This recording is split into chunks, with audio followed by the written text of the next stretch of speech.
This is how you use a leveling system when laying floor tiles. Spread your adhesive and comb it down. Lay the tile into position. Check with the spirit level that the first tile is level. Then you can start positioning the base clips. 2 along one side, and then offer the second tile butt up to it. Press this down onto the adhesive. Slide the wedges through the base clip. Then using the application tool, start to squeeze the wedge through the base clip. This will bring both tiles perfectly level.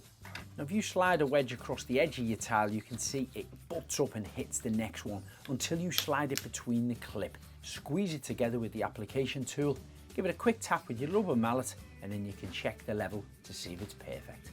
When you get through a number of tiles, keep checking with a long spirit level to see that they're all true. Once your adhesive is dry and you can walk on the tiles, you can then remove the clips. These will come out easy using a pair of pliers. For more 60-second tips, subscribe to the YouTube channel, Mr. and Mrs. DIY.